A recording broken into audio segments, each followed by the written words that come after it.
How's it going, everybody? It's me, Shane, and I'm here to give you another Yashahime Princess Half Demon episode review and recap.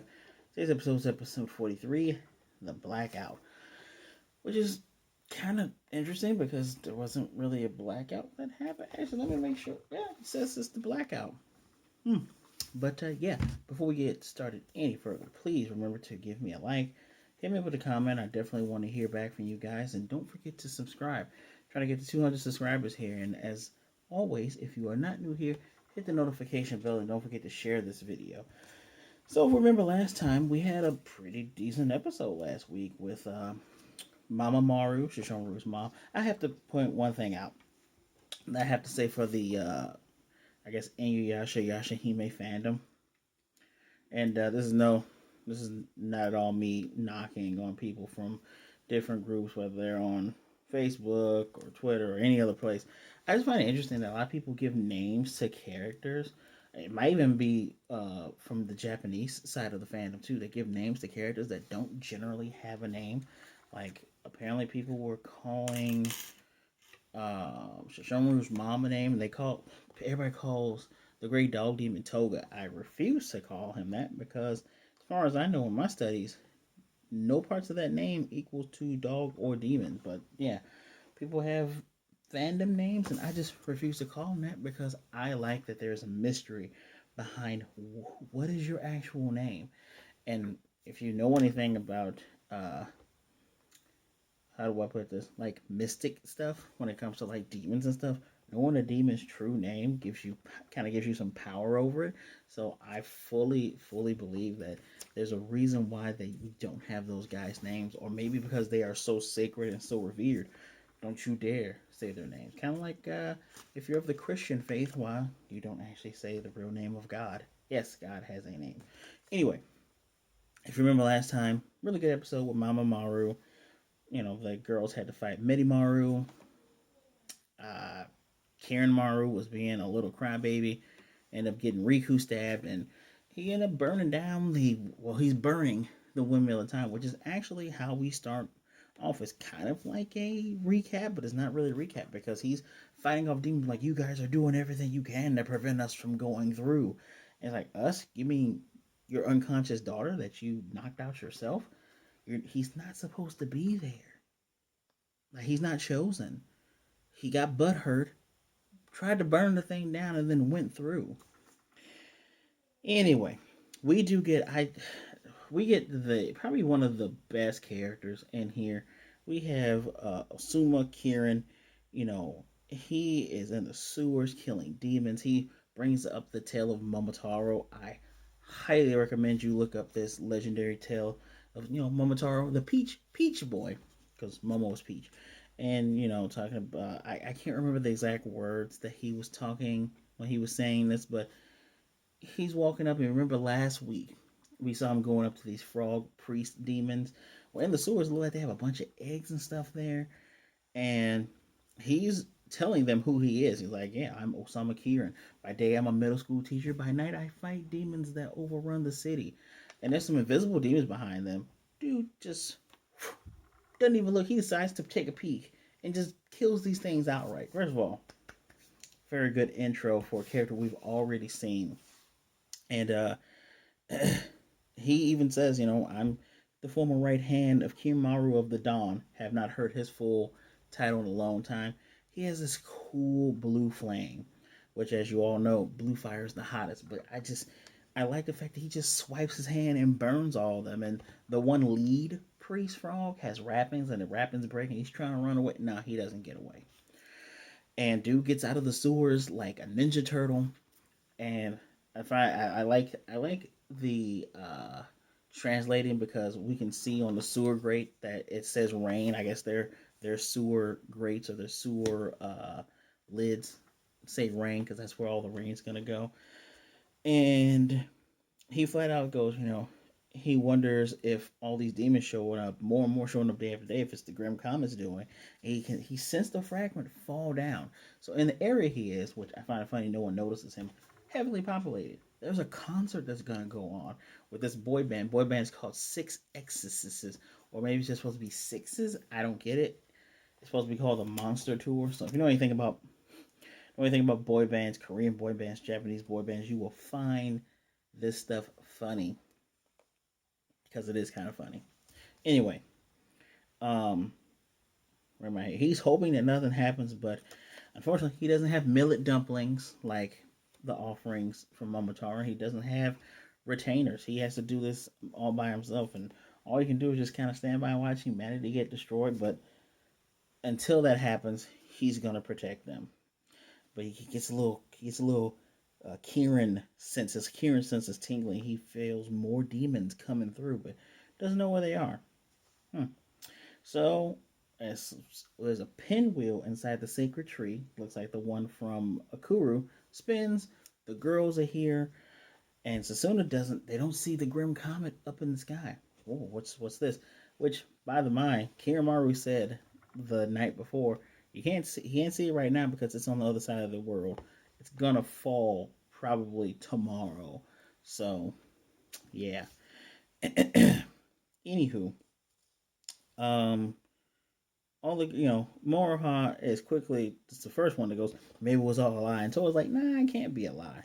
But here's May. May runs around. We get a nice little reunion from the girls with May, and then Mama Higurashi comes, and Grandpa comes, and the cat Booyong. Booyong, this old ass cat. Still, my head canon, he's actually a demon. He makes the weirdest meow noise. He goes Booyong. I'm pretty sure that voice actor is the same voice actor as Miyoga. It's funny and it's adorable at the same time. This cat is very old, a little too old. Mm. Anyway, Toa realizes she can't be. She's not supposed to be doing all this right now. They have important work to do. And May, tells her about mom's concert. You guys got to come to the concert. They mentioned the comet. There's nothing up above. They're like, we've never heard about anything. The girls are still wondering what the heck's going on.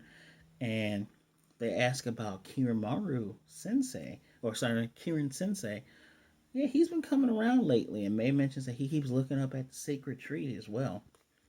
So, first thing they gotta do, they gotta go to Kirin Sensei, Mr. Kirin. But Mama Higurashi says, Setsuna and Moroha stand out way more. So hold on a second. She gives Moroha an old jacket of her mom's and gives Setsuna a jacket of hers. It looks very nice on them. Very nice little wintry kind of vibe. And of course, they have to put wrappings on their weapons because it is modern day Japan. You cannot walk around with weapons. I don't think there's any place in the world you can actually do that. I digress. Um, the other two, they hop up on the roof out of sight. Towa can just walk on through because she goes to this school. And of course, Towa doesn't stand out because she's been wearing the same outfit from day one, which kind of makes you wonder: do they bathe and clean those clothes in the feudal era? Like, do they actually bathe and clean the clothes and wear the same clothes every day? It is an anime and it is a cartoon, so some things you don't think about. But even Doug had a closet full of the same outfit. Anyway, Toa's classmates they say hi to her. They're kind of surprised she speaks to them, and they ask her how is her rheumatitis and neuralgia, the same thing that Grandpa said that Kagome had whenever she went to the feudal era. It's a good go to form, and it's a nice little returning joke. Pardon me. But she's like, yeah, I'm okay. She goes to Kiramaru's office. He's grading papers. Remember, he's the English teacher. And he's like, oh, how's your chronic pain? And she's like, yeah, I'm fine. Can you tell me something about the Gram Com? He's like, wait, how do you know about that? And of course, they go to the roof. Moroha and Setsuna already have their clothes off, their modern wrappings off and folded very politely. And Mr. Kirin's just looking up and he's like, oh, wow, so you're a half demon. That's pretty dang cool. Um, they ask where the Grim Comet is. And he's like, it's not up in the sky because, the Earth rotates. Remember, Towa? They've been paying attention to your studies, and she's kind of like, ooh, of course you haven't been paying attention. Which is kind of dumb because that's like a rudimentary thing that you should have learned as a little kid. Towa's not smart. Anyway, he mentions that it's going to be visible tonight. There's a, oops. he mentions that it's going to be visible tonight. Um, so Moroha's like, oh, so it's not nonsense. And here's one of my gripes with today's episode: the girls are ready to kill him, and when I mean the girls, I mean every last one of them. I'm talking Towa, Setsuna, Moroha, all weapons ready. They're like, oh, okay, yeah, we're ready to take you down. And Kiramaru's just really surprised. He's like, wow, my presence here has brought the comet down. So his back was turned to him initially. He turns around, bows to them, says he's really, really sorry about what's going on. And they're all kind of surprised that the right arm of Kiramaru doesn't wish for destruction. Might I remind you, idiots, that the horn of Kiramaru has had the hots for your cousin slash twin sister the entire time. He has literally been sniffing her butt the whole entire time. How are you all this dumb? Again, it's going to play into a point that I make later on, but man, it's doing continuations with the younger generation is not always the best. This isn't a failure, though. I'm just putting that. This isn't a failure, but I will elaborate when I get to the part. So, Kirin Sensei, flat out says, I love the modern era. I love it here. I like the fact that humans have made such advances and have come so far. I don't want anything to happen to them. And Setsuna and Moroha, of course, don't believe him, which is really annoying. Again, given the mistakes they made in season one up to this point. Yes, all three girls, admittedly, have gotten better. You all are still not in a position to be like, hey, we don't believe you. You all have messed up royally a couple of times. And again, Riku, who is the horn, who is not evil. And Rion, who doesn't appear to be evil. I question this so much sometimes from these people. Anyway, so Demon Crows attack, and he kills a few of them. And Towa and her mind, she's like, oh, he actually attacked a demon. And then the other girls take care of it. Moroha does Iron Reaver Soul Stealer. I wonder if that is like a instinctual attack for them. Because she didn't have her dad around to teach her that. That will be actually pretty interesting if it is. Anyway, and I even put in my notes, he legit could have killed these guys anytime he wanted to if he was actually evil. Like I think he might not be as powerful as Kiramaru, but I think he's probably pretty strong given that he's wiping out scores of demons by himself. Anyway, he says when the comet's gonna fall, the whole town's gonna be overrun with demons, and he can't do anything at that point. And even Towa says it's too early to give up, so they are gonna destroy the Grim Comet. And he says in plain English, man proposes, God disposes, which I guess plays into what's going on here. I don't even want to go any further into it. I just like the fact that he spoke plain English because he is an English teacher. He tells them don't be hasty because they're ready to just run off and destroy it, even though they can't see it. Tells them he can feel when fragments fall down, and BTW, none of you can fly. You're gonna have to do what you can from the ground, and I'm pretty sure your weapons can't reach that far, so you're gonna have to just wait. But there's something that's disturbing him because of the fragment that he felt fall. The concert's coming up. He shows them I think it's a tablet that has the pamphlet on it, and instantly they recognize Moe Higurashi. It's the woman she's doing it with the Six X's group, and they're wondering what should they do. They don't know if he's lying or not, so they're gonna go off and see what's going on. He calls them his skilled retainers. Also, I called them dumb. I called all three girls, even my sweet Moroha, I called them all dumb. You know why? Because you are not at the level of your parents to doubt anybody. And I say this because Kagome at 17 and Inuyasha at the mental age of a 19, 18-year-old, they took precautions. You have one of them to be like, well, hold on. Let's see if we can trust this guy. And then you have the other one going, all right, well, I'm going to be on edge. I'm going to be ready to go. If you mess up, I'm ready to slice you up, right? You guys have messed up every step of the way. And you've gotten these. I like how Setsuna's gotten her power up. She has worked. I like the work she's put in. Towa, she gives off main character vibes, unfortunately. and not the good kind. She gives me like Ichigo vibes with being handed stuff, but I digress. And Moroha just been, you all know how they've been doing Moroha. So it's just weird that they are not at their parents' level at all, or aunts and uncles levels. Because even Shishomaru would get caught up in something and just get out. Shishomaru didn't. Even if Shishomaru didn't trust you, he'd go along with it because he can get out of it. He had swagger to do that. You guys not so much.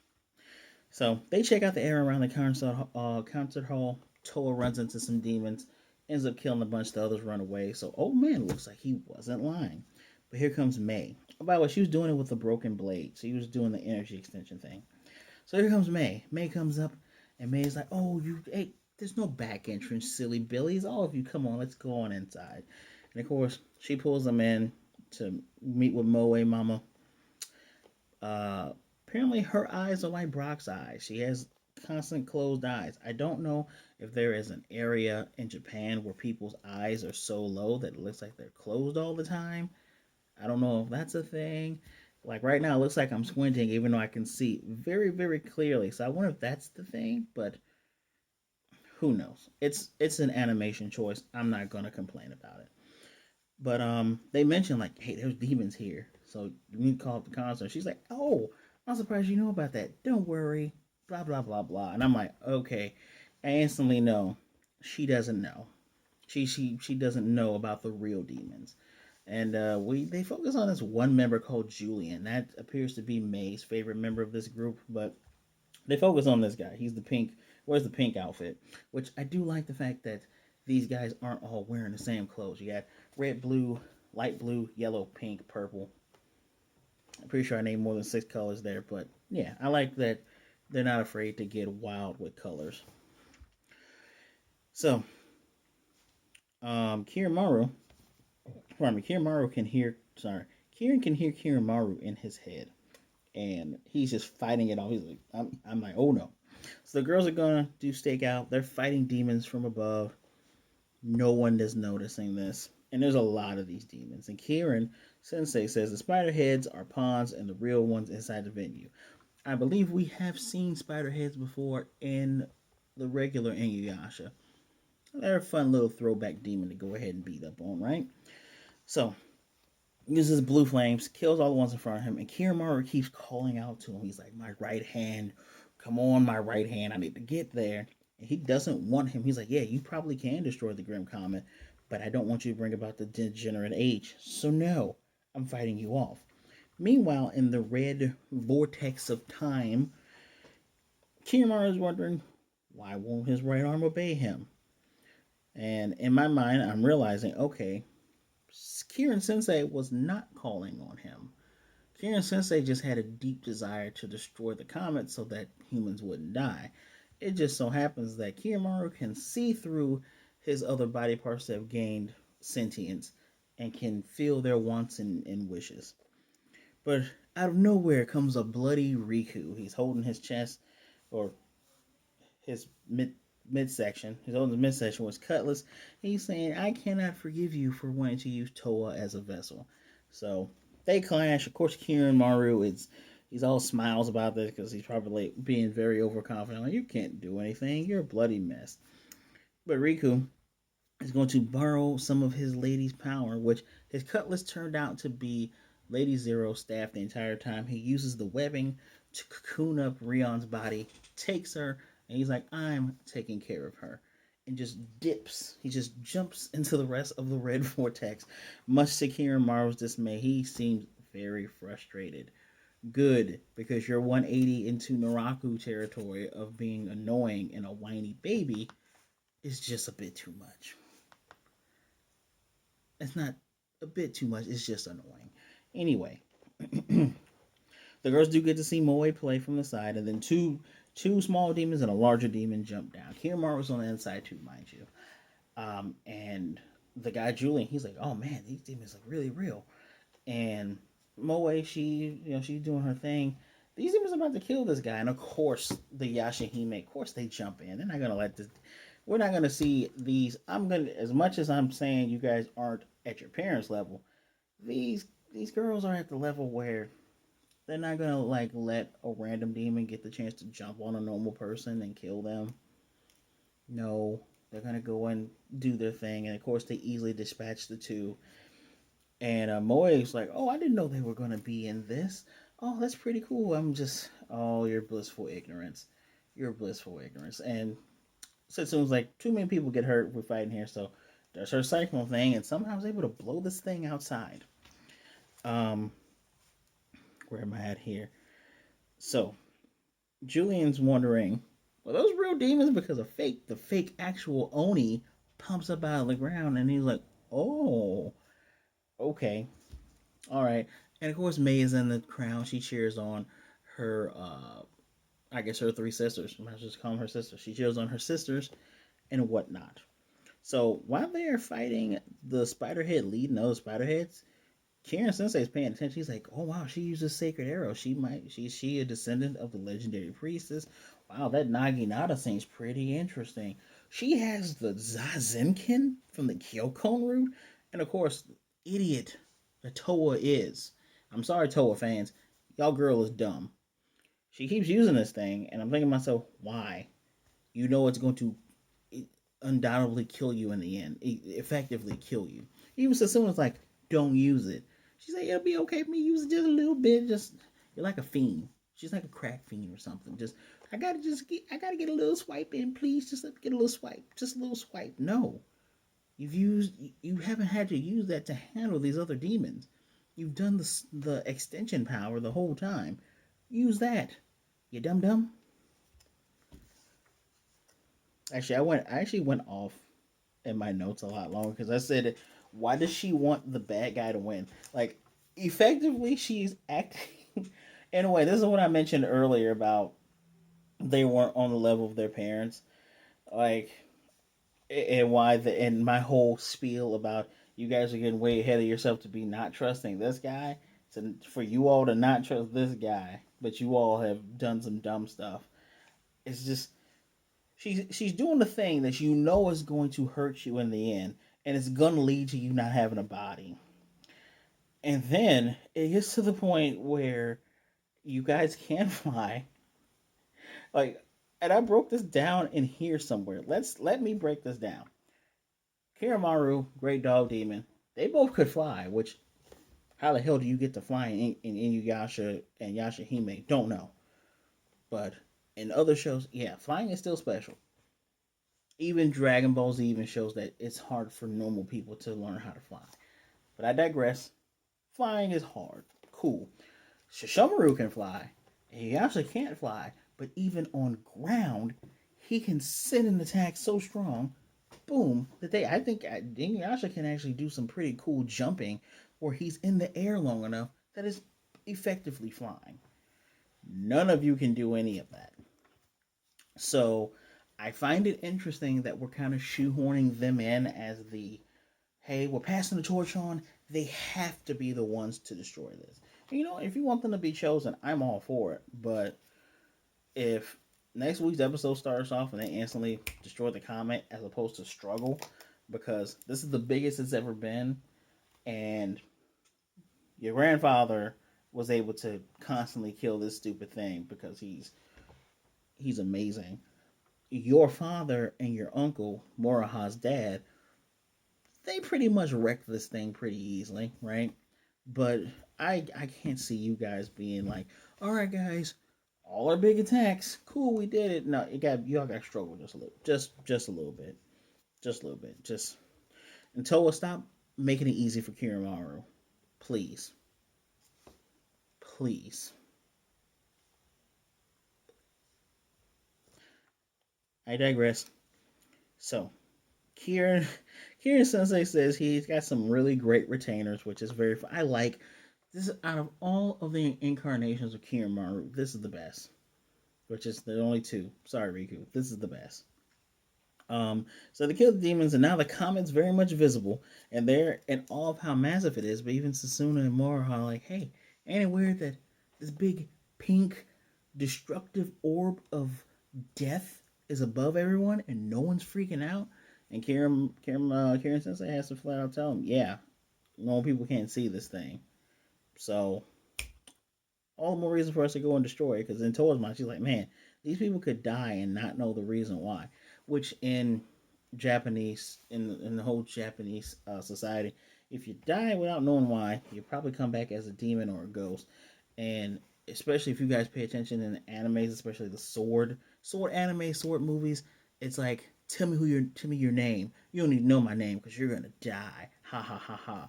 Knowing a person's name, it matters.